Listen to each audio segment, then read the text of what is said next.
Hello everyone, hope you guys are having a great day. So, for today's video, we are finally doing an OTB recap for one of my games.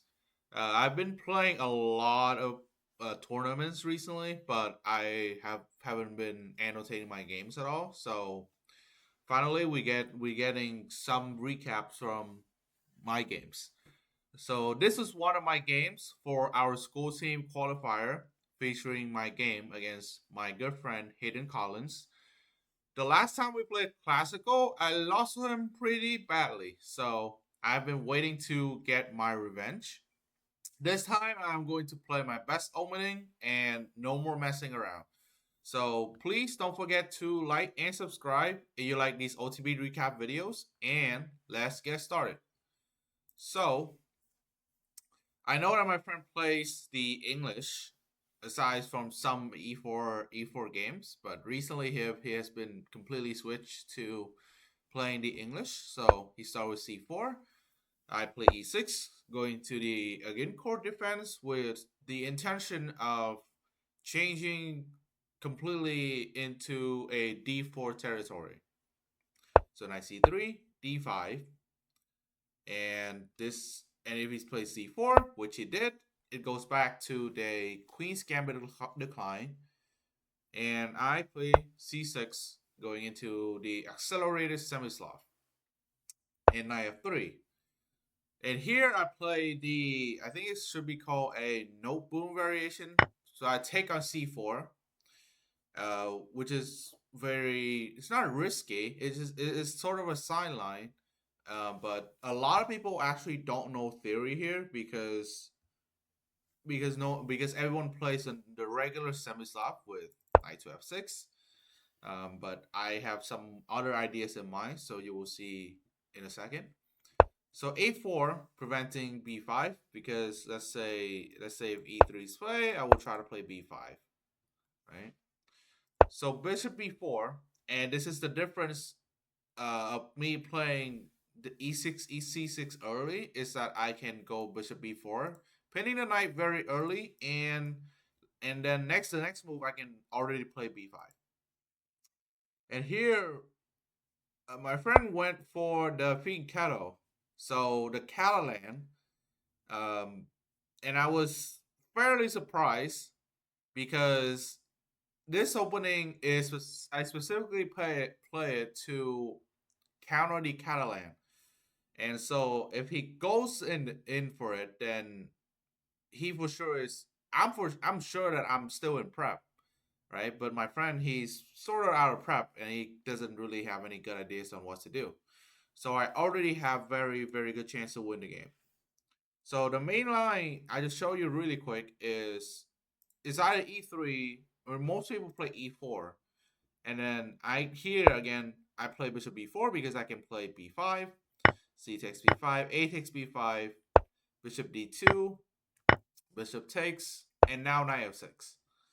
This is the main line, or just the most popular line everyone plays. If e3 is the best move, but it's slightly different.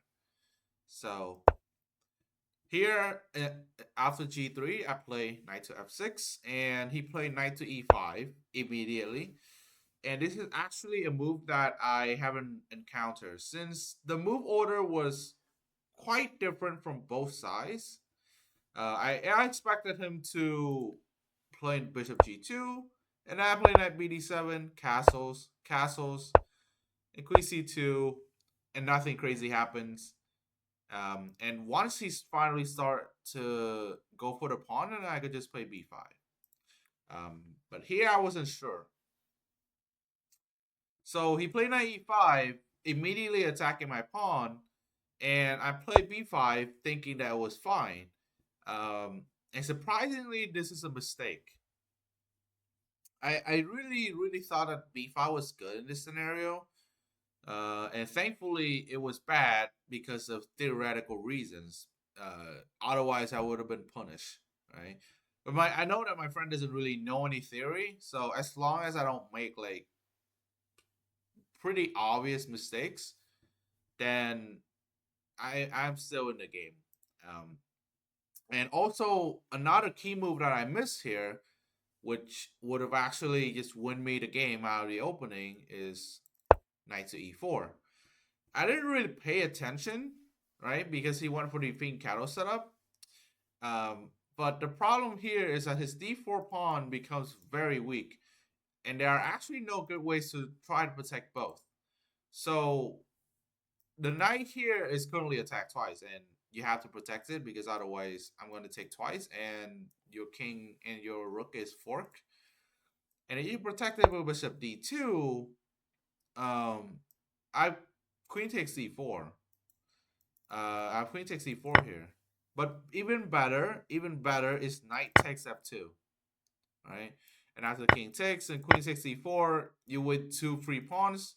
The king is absolutely screwed up. And I mean, where do you even go? You could go here, I guess. And then now queen takes e5, and I just win. So and if queen c2 is pretty simple, I just take on d4.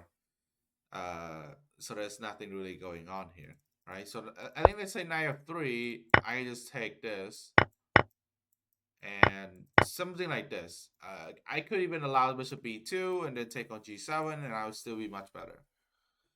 So b5, a takes b5, c takes b5, and then now bishop g2 attacking my rook, and knight to d5. And I saw until this, and I thought I was fine. But if he knows theory, I would have been in big trouble. I actually didn't really. I don't think I've seen this before.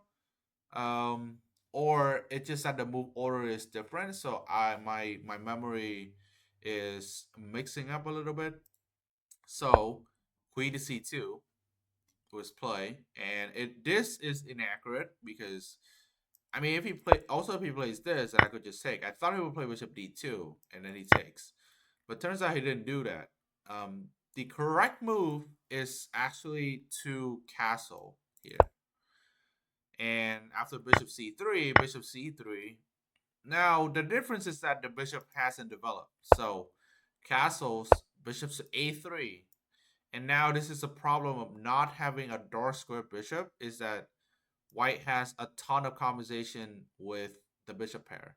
So rook e8 and then e4, knight f6, and now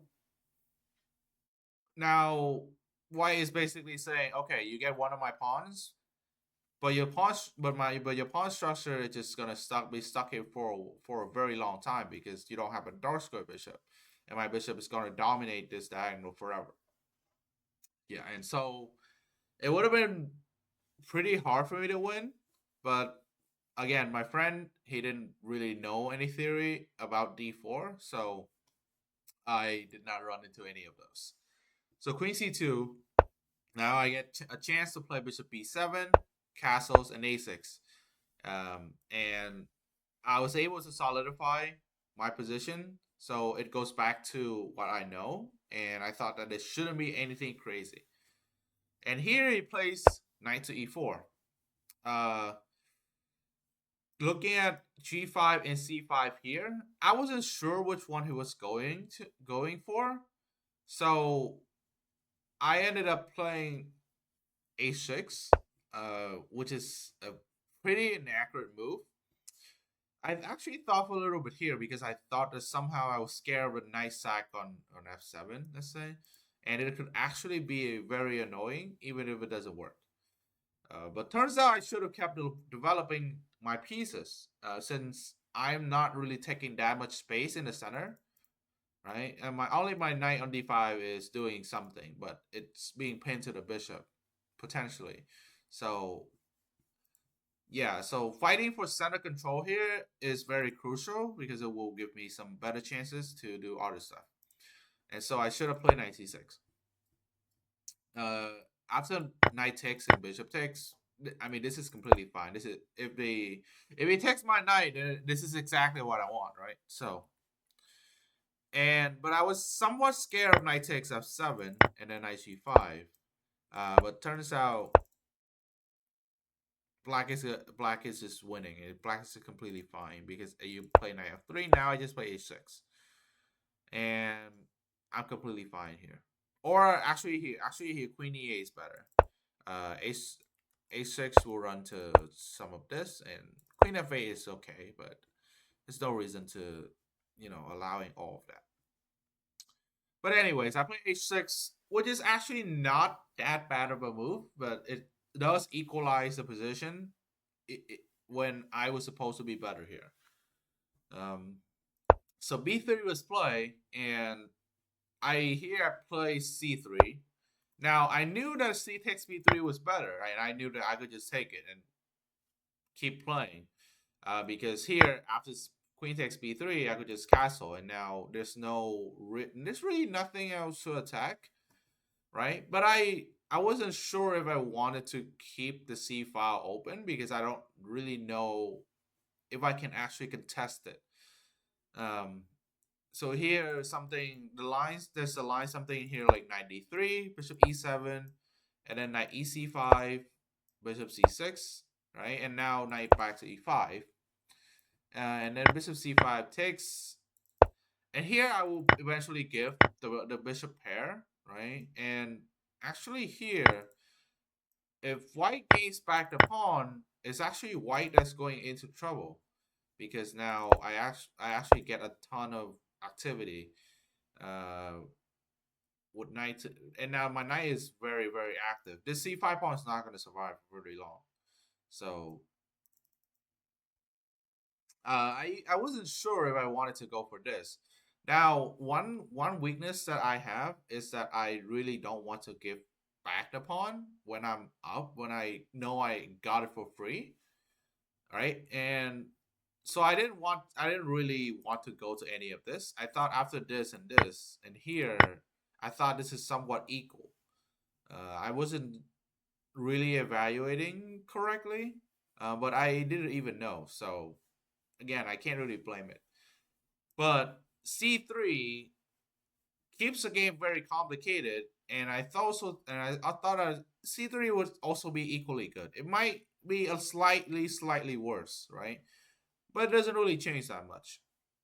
Now here, my friend played knight d3. I just gave her the short note that knight takes c3 doesn't work because I can just take with the bishop. Of course, you don't take with the knight because bishop takes b7, and now your position is busted. So you take with the bishop, and if white takes with the bishop, then I can take with the queen, and you actually cannot take the bishop because, well, you get mated. So yeah, knight takes c3 doesn't quite work, and so he didn't fall for it, and then he played knight to d3. And here I play a5. And once again, I should have actually just developed my knight with knight to c6. For some reason, I didn't want to lose my bishop on b7 because I want to keep it here, right? So I delay knight c6 once again to lift my bishop the c6 square. So you see, I play a5. So now with what happened in the game, I can actually play bishop to c6. But I didn't realize that my two knights on the diagonal should be strong enough to stop the strong bishop. All right, so I tried to keep my bishop in the diagonal. So after knight c6, let's say knight e to c5, which is also what happened in the game. Oh, not but let's say actually I think knight d c5 might be better though. I don't know, but both are pretty much the same. Then I can play queen e7, and then let's say knight takes b7, queen takes b7, and knight takes c5. Now here, well, here I can play b4. I can also play castles. I think here I could just play this. It's not really a big deal. Or here I could just castles.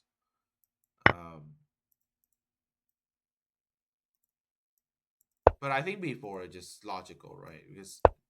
Because e4 kicks a knight away. So yeah.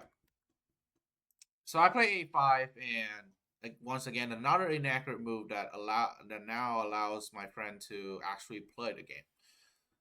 So knight e to c5 and bishop to c6. both of us were thinking of the same thing, so I figured he would actually attack my bishop.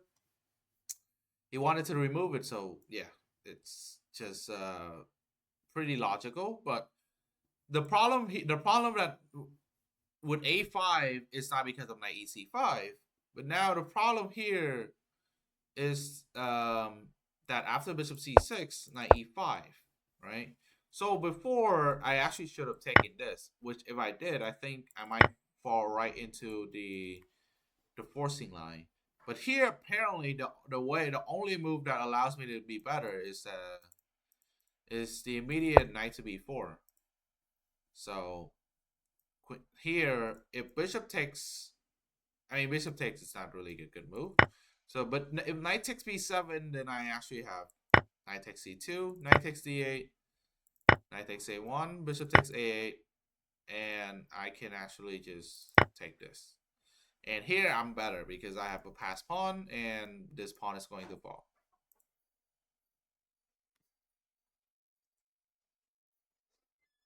So here I'm supposed to go queen. White's supposed to go queen takes c3, and after bishop takes, king takes, and castles. Now white is in the game, back in the game, because white regained the pawn on c3, so all my threats are apparently gone. So, I kind of saw that, and I was like, okay, I didn't really like it, even though it's fine for black. So bishop c6, knight e5, right? And now I finally realized and saw that I can't really keep my bishop anymore. And I should have known long ago, right? Instead of worsening my position every single move, to just keep it. But now knight e5 actually is not a good move because once again, taking the bishop doesn't really do anything for white. So now I finally realized, and I just castle. And here, after rook d1, I play queen c7, and this is kind of a safe move. I miss a winning move here, which is bishop takes c5. And after pawn takes c5, the same thing works with knight to b4. And the difference here is that it's no queen takes c3 because the rook hangs. And after rook takes let's say knight takes c6, which is the best move. Knight takes c2, and then knight takes c8, knight takes a1, and bishop takes a8. After a bunch of trades, now here, so in this position, I'm down a piece, right? But I'm actually not because let's say bishop here and this. I think it's not that. Yeah, I think after knight c6, I'm supposed to play c2, and this pawn will actually win me the game regardless, even though like white is actually up a piece. So let's say rook f1, and now I'm turning on the engine and it's saying f5, which I don't really know what it does, but I guess that f5.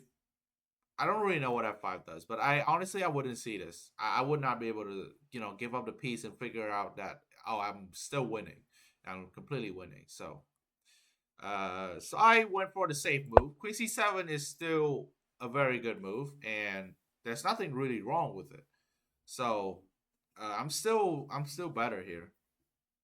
And he went for e4, and I found one of the two best moves in the position. And the move that I found requires a lot of calculation, whereas the other move is just fine. It's just an obvious move. Now, the other move that I could have played was knight to f6, and this is completely fine. Like I could just play this, but I didn't like it because I wasn't sure what's going on here, right? And here it was d5, but it turns out I could just take this.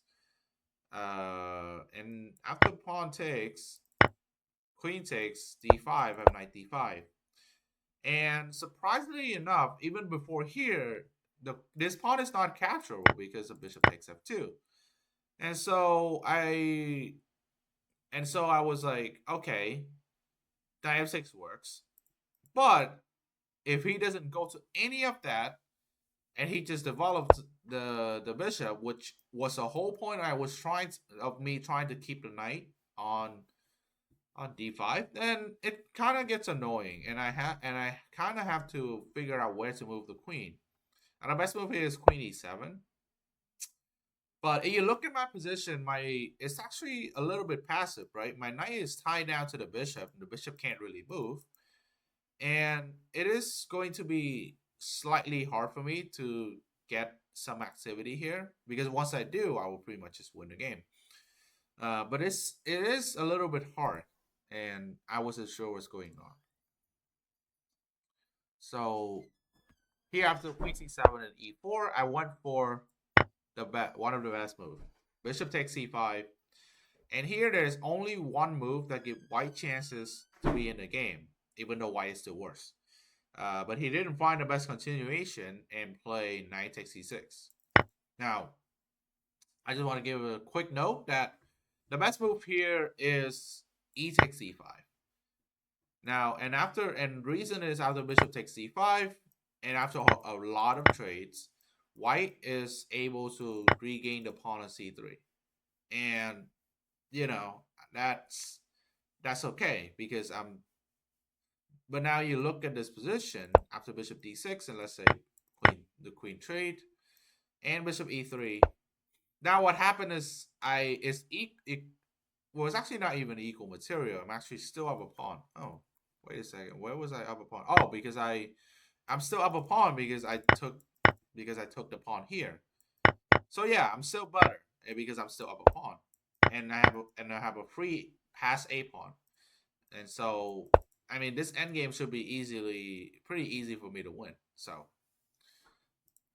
the auto move, which is also a bad move, is d takes c5. But this is obviously just bad because I just take the knight on d5, and after pawn takes and pawn takes, well, now I'm up 2 pawns, right? Two clean pawns, and I'm protecting c3.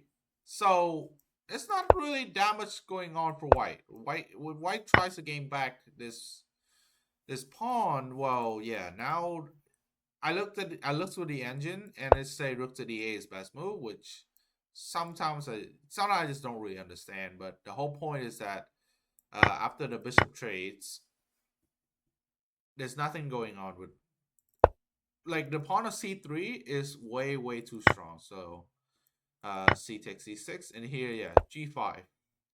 Crazy move, right? But it unprotects d6, and here the best move is to oh no. Okay, the best move is to counter attack, and after queen takes, rook d8, white actually have no good way to protect this pawn and stopping this pawn. So let's say rook to d8. Now I go b4 and solidify this entire pawn chain. And let's say something like queen a5 going for the root of pawn chain. Now I get a4. And queen takes b4 doesn't work because now I get c2. And rook to c1. I have this great resource, queen to b2. And if you note here, if you look at this, the rook is attacked, right? So queen to d2, after, well, actually not queen to d2. Queen takes f4, at least it's better. But here I can just play pawn takes b3, and you look. Now this pawn is protected, and I can actually move my queen. Because otherwise this position would not work. Because at least I can go here. And this should be an easy win for me. Let's say queen to b4. Actually, queen to b4, I can just attack the rook again. Because there's too much pressure going on that it's not enough for white to defend, because yeah, queen c5, queen d5 defense b3, and this is too hard for white to defend. Okay, so let's go back to the main what happened in the game, which is knight takes c6. This is also equally bad, and somehow I figured that my friend would actually go for this, and so I took with a knight, and then d pawn takes c5, and here I pretty much have to find this move because this is This move is findable, right? It's not like the previous moves where it is a little bit counterintuitive. This move is actually pretty obvious once you see it, and it was knight c to b4. It is not knight d to b4 because I undefend the pawn, right? So knight c to b4 attacks the queen, a very nice in-between move. And surprisingly enough, the queen has no good square to go. And the queen can no longer keep intact with the pawn. So the queen e2 is pretty much forced. And getting a pawn on c2 with this many pieces on the board, it's pretty crazy to me, right? Now, I mean, right now it's acting as a hero of the position, apparently. So here, after c2, the rook, where does the rook even go? I mean, rook d2, I guess? Or rook anywhere. Let's say rook d2. Uh, then knight to c3, and the queen doesn't really have good square to go. Let's say queen e3. Now knight d1. I saw this and on the board, and I was like, wow, this actually works because white doesn't quite have enough tempo to do anything. The bishop is bad, the rook is bad, and I get so many tempos, and I'm gonna get my rooks in before white can do something about my knight and remove the c2 pawn, because by then it will be pretty much too late. And so yeah, at this point, he after c2 he sacked the rook, which I know is just a disaster for him. So pawn takes c5 and pawn takes d5 and queen takes c5. I actually initially thought that after e takes e5 I will be somewhat in trouble with the passed pawns, but then I realized, oh, okay, the second c5, and now there's not really any sort of counterplay, and so the rest of the game is just not getting mated, I guess, because the two bishops are still pretty active. So now I just need to get my rooks into play, and I need to not get mated. This position is actually a -4, and so yeah. Now he played bishop e3. I don't know why he didn't play bishop c2, but okay. Bishop e3, queen c3, rook c1, rook c8, bishop e4, f5. You cannot take my queen. You cannot take my pawn, and you need to get your bishop out of the way. The reason it went bishop e4 here is that if he doesn't do it, let's say you go something like h4, now I get knight d3 or knight a2, whichever works, and he loses a rook because he has to take. So yeah, he has to play bishop e4, and after f5, I found bishop d2, which is nice, but I have queen d5, and guess what? Now we are forced to trade queens, or you lose the bishop. So bishop takes b4, pawn takes b4, and we trade queens. And this position is, I mean, it's pretty much over. There's nothing really going on here because I could just protect the pawn. And again, I was able to take this pawn even, because taking here is not good. Taking here is just a terrible move. I have rook b2, and the double pin will win me the game because I have time to play b3.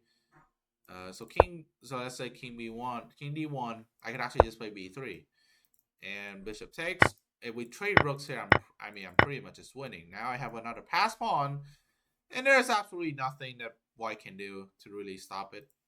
And this is an easy win. So king e2, rook takes b3, bishop to f5, rook c5, d6. There was some annoyance here, right?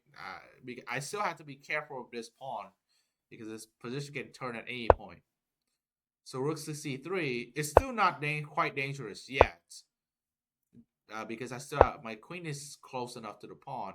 King f1, looking at this, so I can actually still lose the game. So I have to be very careful. I actually just ended up taking the bishop. It's pretty much the easiest way to do it because I get the pawn. This pawn can't promote. Now he actually cannot move the rook, because if he tries to move the rook to stop my king from approaching this one, where I promote. So he goes back to to e2, now b3, and game's over. King to d2, I mean, I just moved the rook back. There's not really that much going on. And b2, b1 is coming. Not very soon, right? But I can actually just start collecting all both of these pawns before doing anything about it. So yeah, overall, it was a very nice game that got me, got me a win, got me the revenge against my friend, and I am surprised that I still messed it up in the opening quite a little bit because there are a few moments where I just I don't know. I think I was using the same ideas, but in the Catalan, it doesn't really work in every position. So so yeah, I will definitely learn more. Just try to study more about it. And so yeah, thank you so much for watching. I hope you guys enjoy. Don't forget to like and subscribe, and I'll see you in the next one. Peace.